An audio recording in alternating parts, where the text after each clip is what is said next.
বইছে রে ভাই, আমার রহমাতাল লিল আলামিন নবীর চোখে এইবার ঘুমাইসা যায়। এমন একজন বেঈমান আমার রহমাতাল লিল আলামিন নবীকে মারার জন্য একটা তরোয়াল নিয়ে আসে, লম্বা একটা ছুরি নিয়ে পিছনে এইবার ধীরে ধীরে আসে রে ভাই। কিতাবের ভিতর উল্লেখ করা হয় এইবার পিছনে আইসা আমার নবী যেইখানে বইসা রইছে পিছনে দাঁড়াইয়া ছুরিটা এরকম ভাবে উঁচা কইরা আমার নবীর কাল্লা কাটার জন্য যখন হাতটা তুইলা পালাইছে, ছুরিও কান্দার কয় আল্লাহ আমারে বানাইছো ছুরি, আরে এমন বেঈমানের হাতে তুমি পালাইলা যেই বেঈমানটা রহমাতাল লিল আলামিন নবীরে মারতে চায়। জিবরাইল ডাক দিয়া কয় আল্লাহ তোমার বন্ধু নবীরে জমিনের মধ্যে ইহুদি কাইটা পালাইব, আর আমি জিবরাইল কি তাকায় তাকায় দেখব। ও মালিক রে অনুমতি দাও, আল্লাহ তুমি যদি অনুমতি দাও আমি এই জমিনটারে উল্টায়া পালাবো, এই ইহুদিরে আমি পাহাড়ের মধ্যে লাগায়া দেব, এই ইহুদিরে আমি সাগরের ভিতরে ফালায়া দেব। আল্লাহ কয় ধৈর্য ধারণ করো, কথা বলা যাবে না। বন্ধুরা রে আমার এইবার যখন ছুরিটা চালায়া দিব আমার আল্লাহ ইহুদির দুইটা চোখ, এই দুইটা চোখের আলো বন্ধ করে ফালাইছে। আল্লাহু আকবার কোন। আরে ইহুদির দুইটা চোখের আলো যখন হারায়া যায় এইবার ইহুদি কোনো কিছু দেখতে পারে না, আমার নবীকে দেখতে পাই না রে ভাই, কারণ আমার নবী তো কোনো সাধারণ নবী না। সূরা লাহাবের তাফসীর পড়ো, সূরা লাহাবের তাফসীর আমি নিজে পড়ছি, কিতাবের ভিতর উল্লেখ করা হয় আমার নবী যখন আমার নবীকে মারার জন্য ষড়যন্ত্র করলো, আমার নবীকে যখন মারার জন্য ষড়যন্ত্র করলো আমার আল্লাহ তাআলা ওই মুহূর্তে সূরা লাহাব নাজিল করে দিল। সূরা লাহাবটা যখন নাজিল হয়ে যায় আমার নবী সাহাবীদের মাঝে বলল সূরা লাহাব তেলাওয়াত করো। এই ঘটনা এইবার আবু লাহাব শুনলো, উতবা শুনলো, সাইবা শুনলো, হুতাইবা শুনলো, মুগিরা শুনলো, সব তারা শোনার পরে এইবার আবু লাহাবের স্ত্রী নিজেও দাঁড়ায়া কয় মুহাম্মদ আমাদের পরিবারের বিরুদ্ধে কবিতা বানাইছে, মুহাম্মদ আমাদের পরিবারের বিরুদ্ধে কবিতা বানাইছে, মুহাম্মদ রে মারতে চায়। এইবার আবু লাহাবের স্ত্রী পাথর হাতে নিয়ে আমার নবীকে মারতে যায় রে ভাই। কিতাবের ভিতরে উল্লেখ করা হয় আমার নবী মসজিদে নববীর ভিতরে আবু বকরের সাথে দুইজনের বসে এবার কথা বলতেছে, আমার নবী আবু বকরের সাথে কথা কয় আর আবু লাহাবের স্ত্রী আমার নবীকে মারার জন্য পাথর নিয়ে এইবার মসজিদের সামনে দাঁড়াইয়া ডাক দিয়া কয় আবু বকর, ও আবু বকর তোমার বন্ধু মুহাম্মদ কই? বুঝলাম না। ও মালিক পাঠাইছো দুনিয়াতে আগে, দুনিয়াতে গেলাম আগে, অথচ আমার উপরে যাইতেছে এমন একজন নবী যেই নবী আইছে সবার পরে, অথচ উপরে উঠতেছে সবার উপরে। জোরে জোরে কন্যা সুবহানাল্লাহ। সহিহ নির্বাচিত হাদিস আল্লাহর রাসূল বলেছে ক্বালা ক্বালা রাসূলুল্লাহ সাল্লাল্লাহু আলাইহি ওয়াসাল্লাম আনা খাতামুন নাবিয়্যিন লা নাবিয়্যা বাদি, আমি হইলাম নবীগণের শেষ, আমার পরে আর কোনো নবী নাই। জোরে কোন সুবহানাল্লাহ। নবীর পরে কোনো নবী নাই, এই নবী শেষ, অথচ এই নবী সব নবীর উপরে যাইতাছে। আল্লাহু আকবার কোন। কি আপনাদের কষ্ট হইতেছে? একটু চলবে কি? আলহামদুলিল্লাহ 10টা পার হয়ে গেছে, যেহেতু ফ্যানের ব্যবস্থা করা আছে। আপনাদের কি বাতাস লাগতেছে? চলবো তো একটু? আল্লাহ আকবার কর। মুসা নবী বলতেছে যে এক একটা নবীকে এক এক স্তরে, আমার নবী যেই জায়গায় গেছে ওই জায়গায় কোনো নবী যায় নাই। জোরে কোন সুবহানাল্লাহ। কোনো নবী যায় নাই। এখন দুনিয়ার বুকে সিস্টেম দেখেন, নেতা যদি টাকাওয়ালা হয় সে বিদেশে ভ্রমণ করবে, ভালো ভালো জায়গায় যাবে, ভালো ভালো জিনিস খাবে, ভালো ভালো জিনিস ব্যবহার করবে, সে কিন্তু সবাইকে দিবে না। কথা কোন ঠিক কিনা? আর আমার নবী, আমার আপনার নবী এমন একজন নেতা, সে যা খাইতো উম্মতের জন্য তা বাজেট করত। সে যা দেখতো উম্মতের জন্য তা দেখার জন্য বাজেট করত। আমার নবী মিরাজে যাইয়া 17টা জায়গায় ভ্রমণ করছে, কিতাবের ভিতরে উল্লেখ করা হয়। আমার নবী 17টা জায়গায় ভ্রমণ করে 2টা চোখের পানি ছাড়িয়ে দিয়ে আল্লাহর কাছে কান্দার কয়, আল্লাহ আমি 17টা জায়গায় ভ্রমণ কইরা আমি 17টা জায়গায় ভ্রমণ করে যেই কিছু দেখলাম আমার উম্মত দেখবে না, এটা তো হতে পারে না। আল্লাহ তখন ডাক দিয়ে কয়, বন্ধু আপনি টেনশন করবেন না, আপনি চোখের পানি ফালাইবেন না। আমি আল্লাহ কথা দিলাম আপনার উম্মতদেরকে আমি আল্লাহ তাআলা 17 ফরজ নামাজ দেব। তারা যদি এই নামাজটা নিয়মিত আদায় করতে পারে, আমি আল্লাহ কথা দিলাম তাদেরকে এই 17টা জায়গায় ভ্রমণ করাইয়া জান্নাতের টিকিট দিয়ে তাদেরকে জান্নাতে পৌঁছায় দেবো। জোরে কোন সুবহানাল্লাহ। এবার আমার সাথে বলেন, আমরা সবাই ভাগ্যবান, আমার নবী আল্লাহর মেহমান। বলেন আমরা সবাই ভাগ্যবান, আমার নবী আল্লাহর মেহমান। আচ্ছা, আমার নবী যে মেহমান হইছে, এরকম কি দামি মেহমান পৃথিবীতে আর আছে? হবে? স্বয়ং কার মেহমান হইছে? আল্লাহর মেহমান কে? আমার আপনার নবী। আচ্ছা, মিরাজের ঘটনা কি আপনারা কি সত্য না মিথ্যা বলেন তো? সূরা বনী ইসরাইল 1 নম্বর আয়াত, একটু লক্ষ্য করে খুব গুরুত্বপূর্ণ আকারে সহকারে একটু আলোচনাটা শুনে যান। যেহেতু আমি হাদিসটা পড়লাম, এই হাদিসের উপরে কয়েকটা কথা বলবো। আমার নবী যেহেতু আল্লাহর বাড়ি গেছে, কার বাড়ি? একসাথে বলেন, কাবা কাউসাইনা ও আদলা ফাউহাইলা আবদিমা ওহা। আল্লাহ তাআলা তাকে এত সুন্দরভাবে ভ্রমণ করাইছে যা পৃথিবীর কোন নবী যাইতে পারে নাই। জোরে কোন সুবহানাল্লাহ। এজন্য আমি বলি, আরে আমরা সবাই ভাগ্যবান, আমার নবী আল্লাহর মেহমান। বলেন আমরা সবাই ভাগ্যবান, আমার নবী। একসাথে একসাথে, আমরা সবাই ভাগ্যবান, আমার নবী আল্লাহর মেহমান। বলেন আমরা সবাই ভাগ্যবান, আমার নবী আল্লাহর মেহমান। একসাথে, আমরা সবাই ভাগ্যবান, আমার নবী। আর গেলেন নবী আয়া রসে,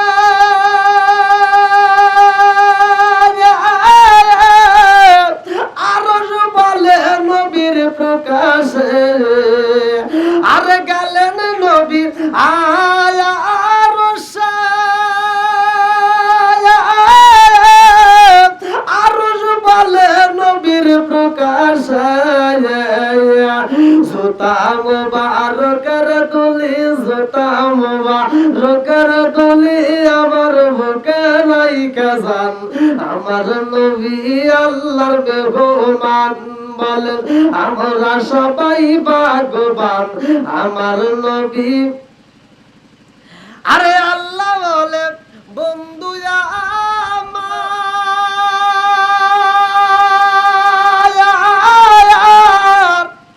আর যে যত শুনিব আপনার, যা চাইবেন তা পাইবেন, যা চাইবেন তা পাইবেন, করব না গো অপমান, আমার নবী আল্লাহর মেহমান।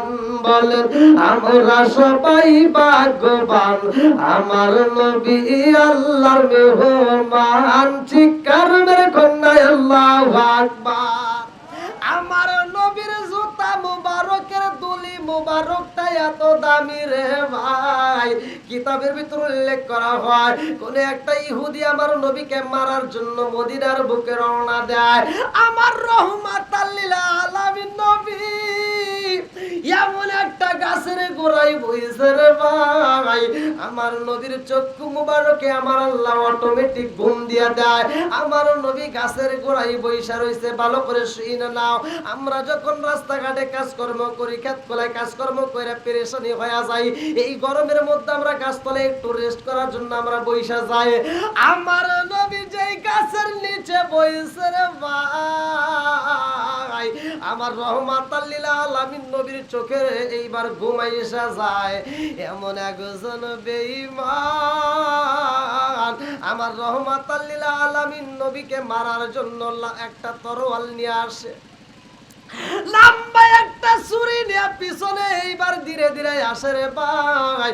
কিতাবের ভিতর উল্লেখ করা হয় এইবার পিছনে আইসা আমার নবী যেইখানে বইসা রইছে পিছনে দাঁড়াইয়া ছুরিটা এরকম ভাবে উঁচা কইরা আমার নবীর কাল্লা কাটার জন্য যখন হাতটা তুইলা পালাইছে, ছুরিও কান্দার কয় আল্লাহ আমারে বানাইছো ছুরি, আর এমন বেঈমানের হাতে তুমি পালাইলা যেই বেঈমানটা রহমাতাল লিল আলামিন নবীরে মারতে চায়। জিবরাইল ডাক দিয়া কয় আল্লাহ তোমার বন্ধু নবীরা জমিনের মধ্যে ইহুদি কাইটা পালাইব, আর আমি জিবরাইল কি তাকায় তাকায় দেখব। ও মালিক রে অনুমতি দাও, আল্লাহ তুমি যদি অনুমতি দাও আমি এই জমিনটারে উল্টায়া পালাবো, এই ইহুদিরে আমি পাহাড়ের মধ্যে লাগায়া দেব, এই ইহুদিরে আমি সাগরের ভিতরে ফালায়া দেব। আল্লাহ কয় ধৈর্য ধারণ করো, কথা বলা যাবে না। বন্ধুরা রে আমার এইবার যখন ছুরিটা চালায়া দিব আমার আল্লাহ ইহুদির দুইটা চোখ, এই দুইটা চোখের আলো বন্ধ করে ফালাইছে। আল্লাহু আকবার কোন। আরে ইহুদির দুইটা চোখের আলো যখন হারায়া যায় এইবার ইহুদি কোনো কিছু দেখতে পারে না, আমার নবীকে দেখতে পাই না রে ভাই, কারণ আমার নবী তো কোনো সাধারণ নবী না। সূরা লাহাবের তাফসীর পড়ো, সূরা লাহাবের তাফসীর আমি নিজে পড়ছি, কিতাবের ভিতরে উল্লেখ করা হয় আমার নবী যখন আমার নবীকে মারার জন্য ষড়যন্ত্র করলো, আমার নবীকে যখন মারার জন্য ষড়যন্ত্র করলো আমার আল্লাহ তাআলা ওই মুহূর্তে সূরা লাহাব নাজিল করে দিল। সূরা লাহাবটা যখন নাজিল হয়ে যায় আমার নবী সাহাবীদের মাঝে পড়লো সূরা লাহাব তেলাওয়াত করো।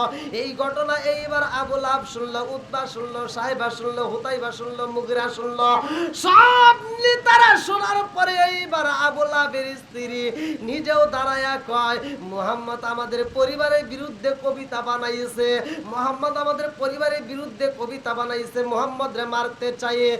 এইবার আবু লাহাবের স্ত্রী পাথর হাতে নিয়ে আমার নবীকে মারতে যায় রে ভাই। কিতাবের ভিতরে উল্লেখ করা হয় আমার নবী মসজিদে নববীর ভিতরে আবু বকরের সাথে দুইজনের বসে এবার কথা বলতেছে, আমার নবী আবু বকরের সাথে কথা কয়, আর আবু লাহাবের স্ত্রী আমার নবীকে মারার জন্য পাথর নিয়ে এইবার মসজিদের সামনে দাঁড়াইয়া ডাক দিয়া কয় আবু বকর, ও আবু বকর তোমার বন্ধু মুহাম্মদ কই। সূরা লাহাবের তাফসীর কিন্তু আবু লাহাবের স্ত্রী বলতেছে আবু বকর তোমার বন্ধু মুহাম্মদ কই। বলে কেন? বলে এই যে আমি পাথর নিয়ে আসছি, তোমার বন্ধু মুহাম্মদের মাথায় এই পাথর দিয়ে ঢেল দিয়ে তার মাথাটা ফাড়াইয়া দিব। বলে কেন? বলে সে আমাদের পরিবারের বিরুদ্ধে সে নাম ধরে কবিতা লিখছে, এই জন্য তারে হত্যা করব। আবু বকরের সামনে আমার নবী মুস্কি মুস্কি হাসে।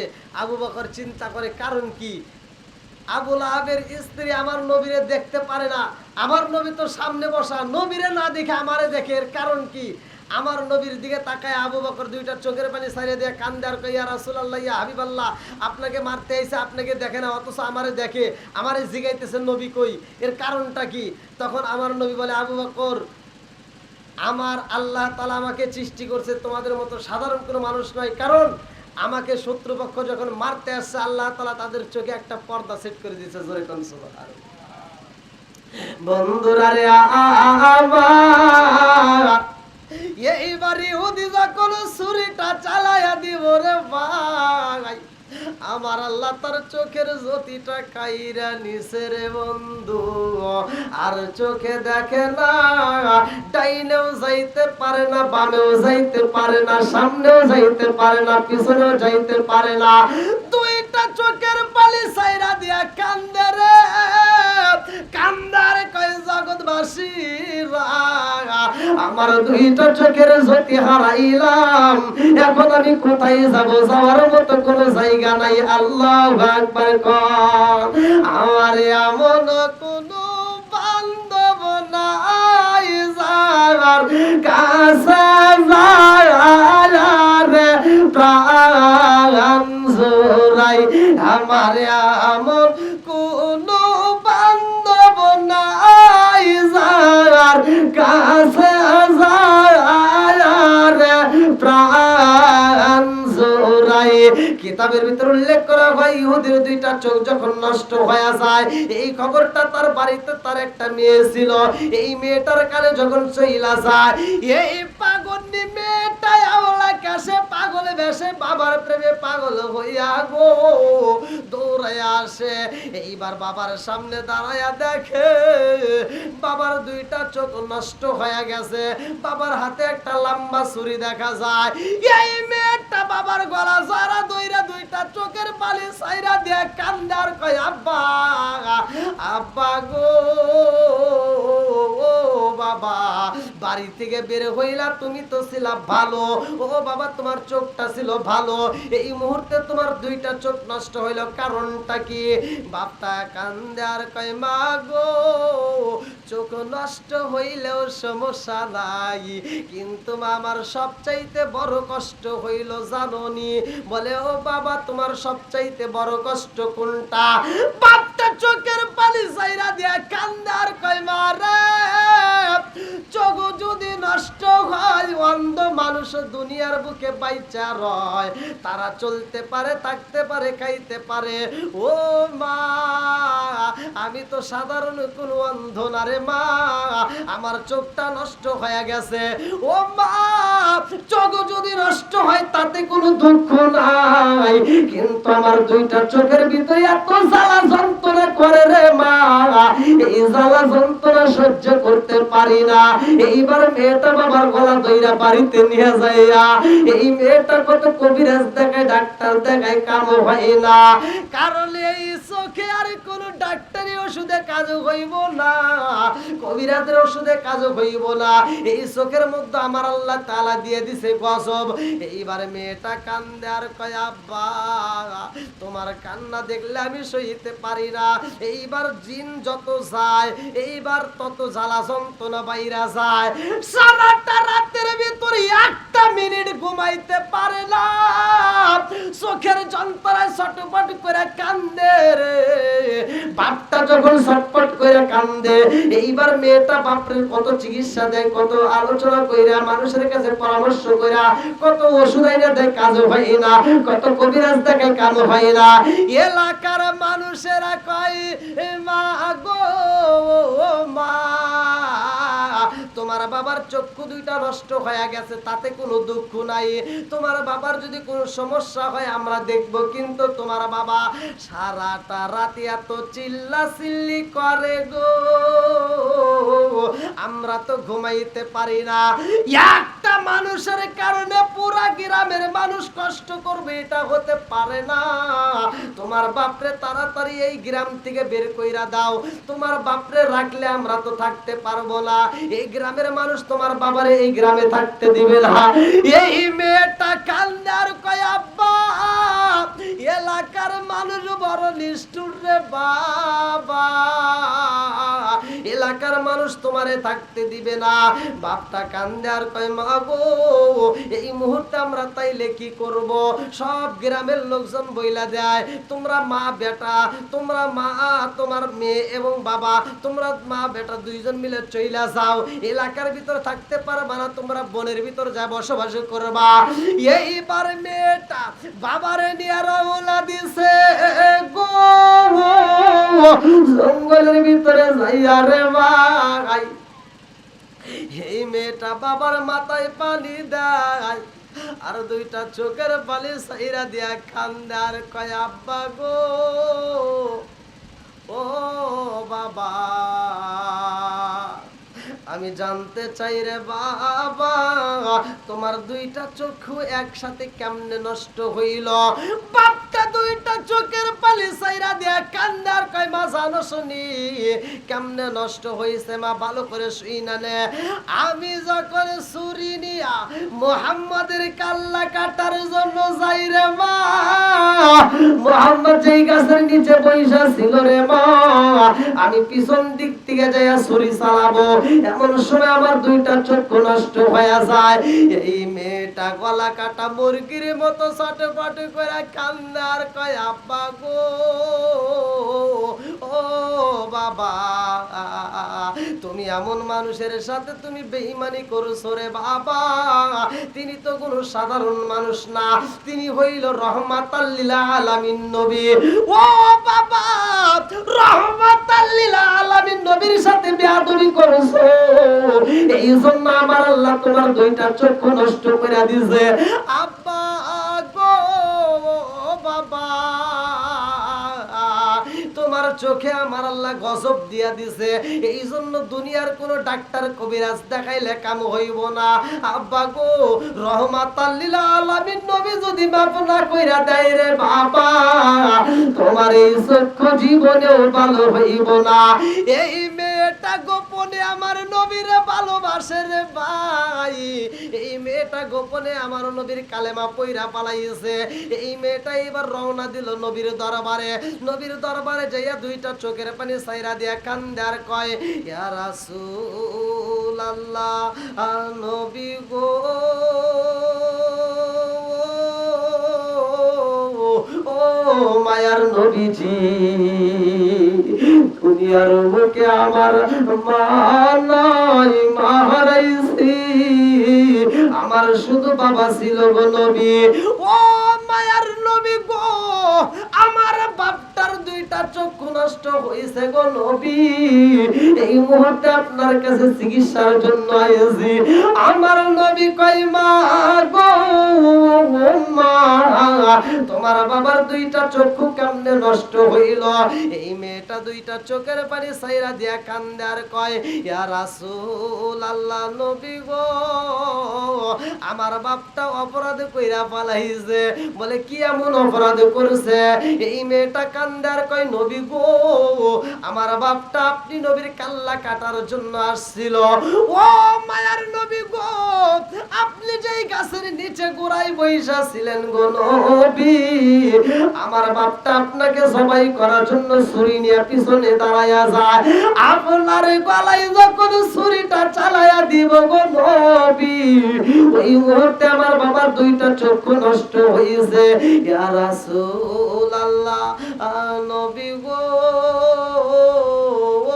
মায়ার নবীজি আপনি যদি মাফ না কইরা দেন আমার মন বলে আমার বাবার চোখ জীবনে ভালো হইব না জীবনে কত ডাক্তার দেখাইলাম কত কবিরাজের চিকিৎসা দিলাম গো নবী আমার বাবার চক্ষু তো ভালো হইল না আমার নবী এইবার মেয়েটার দিকে তাকাইয়া বলে মা গো আমি এইবার কি করতে পারি এই মেয়েটা কয় হুজুর আপনি নবী যদি চিকিৎসা দিতেন ও মায়ার নবী গো আমার মন বলে আমার বাবার চক্ষু দুইটা ভালো হয়ে যাইব আমার নবী এইবার জুতা মুবারকের যেই দুলি মুবারক ছিল রে বন্ধু কিতাবের ভিতর উল্লেখ করা হয় আমার নবীর জুতা মুবারকের ধুলা মুবারক এইবারে একটু ধুলা নিয়ে আমার নবী জুতা মুবারকের ধুলা মুবারকটা একটা পলিথিনের ভিতর একটা গাট্টির ভিতর বান্ধা দিয়া দেয় আমার নবী ডাক দিয়া কই মা গো ও মা আমি রহমাতাল লিল আলামিন নবীর কদম মুবারকের যেই জুতা মুবারক ছিল এই জুতা মুবারকের তলার থেকে আমি একটু ধুলি মুবারক দিয়ে দিলাম এই ধুলি মুবারক তোমার বাবার অন্ধ চোখের ভিতরে ডাইলা দিবা অন্ধ চোখের ভিতরে এই ধুলি মুবারক দিয়া মালিশ কইরা দিবা এইবার মেয়েটা আমার নবীর কদম মুবারকের ধুলি নিয়ে রওনা দিছে গো এই ধুলি নিয়ে যায় রে ভাই বাবার সামনে দাঁড়াইয়া মেয়েটা দুইটা চোখের পানি ছাইরা দিয়া কান্দে বাপটা কান্দে আর কয় মা জীবনে কত ডাক্তার দেখাইলা কত কবিরাজ দেখাইলা কত চিকিৎসা করলা ও মা আমার অন্ধ চোখ তো ভালো হয় না রে মারে অন্ধ চোখ অন্ধ থাকলে আমার কোনো দুঃখ নাই, কিন্তু এই চোখের ভিতর জ্বালা যন্ত্রণা করে আমি সইতে পারি না। এই মেয়েটা ডাকে দিয়া কয়, আব্বা গো, ও বাবা, জীবনে যত চিকিৎসা দিছি, জীবনে যত ডাক্তার দেখাইছি, জীবনে যত ওষুধ লাগাইছি, যত মলম লাগাইছি, আব্বা গো আজকে আমার জীবনে এটাই শেষ চিকিৎসা।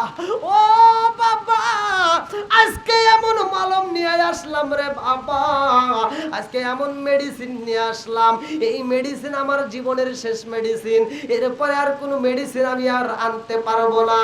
এই মেয়েটা এবার আমার নবীর কদম মুবারকের দুলি মুবারক যখন অন্ধ চোখের ভিতরে ডাইলা দিছে গো,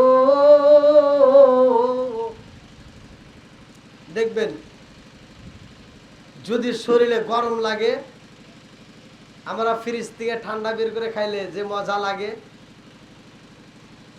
এইবার মেয়েটা যখন ধুলা, আমার নবীর কদম মোবারকের ধুলা মোবারক যখন অন্ধ চোখের ভিতর ঢাইলে দিছে, মনে হইতেছে যে আগুনের ভিতর পানি দিয়া, ঠান্ডা পানি দিয়া আগুনটা নিভাই দিছে। জোরে কোন সুবহানাল্লাহ।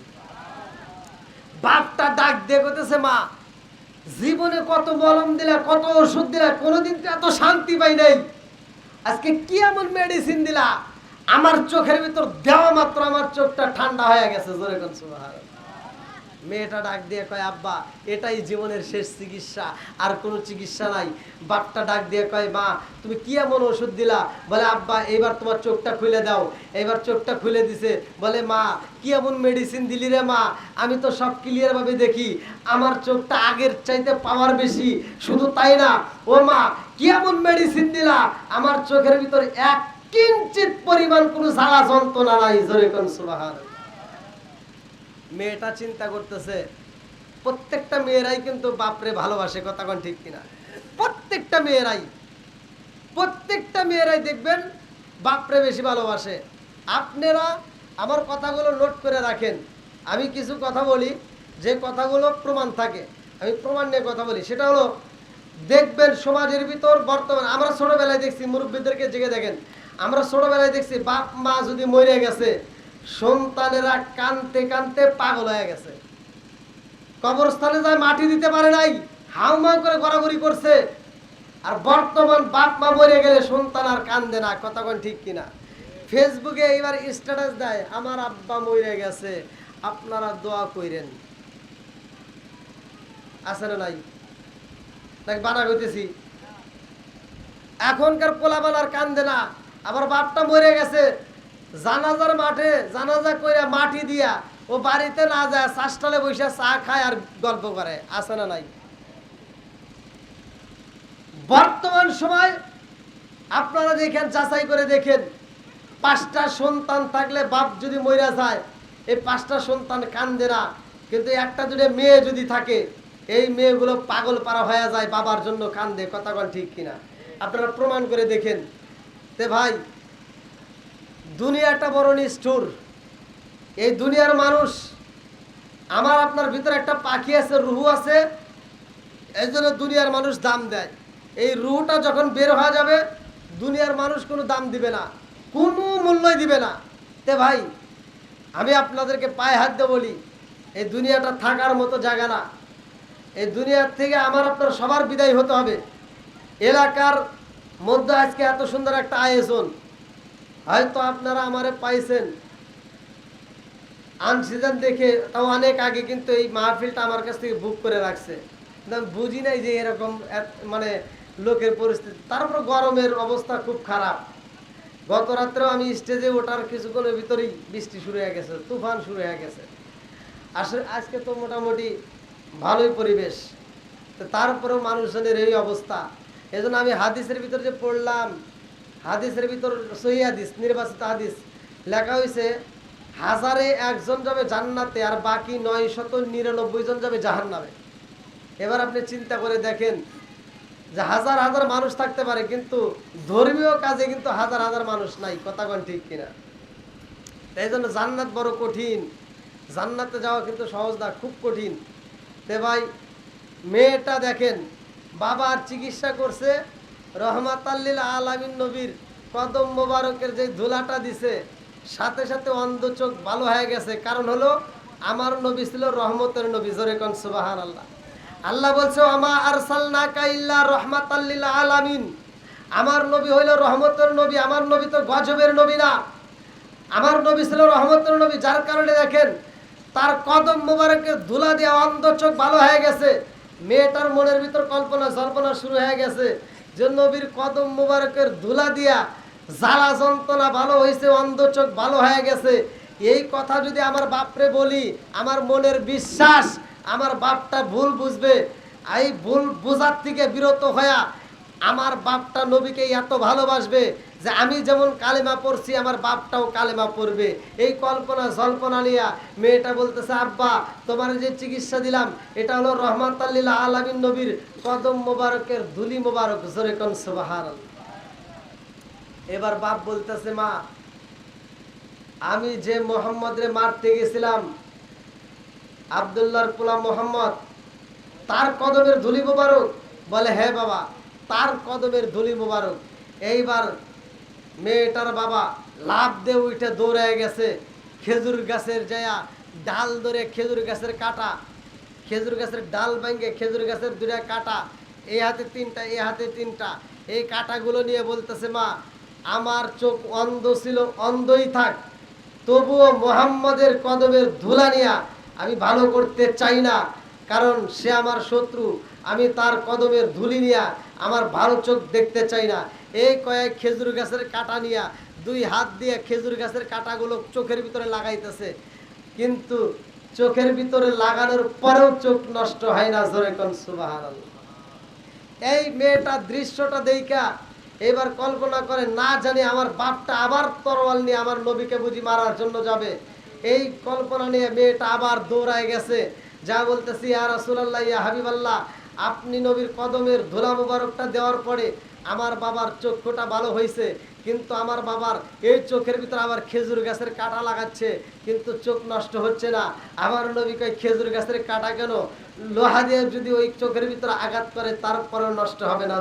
সুবহানাল্লাহ। তাহলে নবীর দাম আছে না নাই? প্রতিটা মেয়ে, শুধু মেয়ে না, প্রতিটা মেয়েরাই তার বাবা মাকে বেশি ভালোবাসে। তো এই জন্য মা বোনদেরকে বলি আপনারা নিজেরাও আমল করবেন, আপনার বাবা মাকেও আমলের জন্য তাগিদ দিবেন। নবীর আদর্শ, নবীর মোহাব্বত আমাদের প্রত্যেকের দিলে পয়দা করতে হবে। যার ভিতরে নবীর প্রেম যত বেশি তার ইমানও তত বেশি। কথা কোন ঠিক কিনা? আসলে এভাবে আমি কথা বলি না, তারপরে আমি আপনাদের মাঝে যতটুকু কথা বললাম শুধুমাত্র ভালোবাসার টানে মাহফিলটা বুক করার কারণে। তা আপনারা কি আমার কথা কষ্ট পাইছেন? কোনো কষ্ট দিয়ে কথা বলছি? আমি কিন্তু এভাবে কথা বলি না। যারা হয়তো ভিডিও দেখছেন, আমি যখন দূরদান্তে মাহফিল করি, আজ আমার ইউটিউবাররা জানে, মানে 200 লোক রিসিভ করার জন্য রাস্তায় দাঁড়ায় আমাকে দেখার জন্য। তো যাই হোক, এলাকার ভিতর হয়তো আমি এর আগে তো আসছি মনে হয় না, তারপরে নতুন হিসেবে আমি যতটুকু কথা বলেছি, আমার কথার ভিতর যদি কেউ কষ্ট পায় দেখেন ক্ষমার দৃষ্টিতে দেখবেন। তবে আমি আপনাদের মাঝে একটা আর্জি করি, সেটা হলো 5 ওয়াক্ত নামাজ পড়বেন। যাদের বাপ মা বাচ্চা আছে ভাই, বাপ মায়ের খেদমত করবেন, হালাল খাবেন।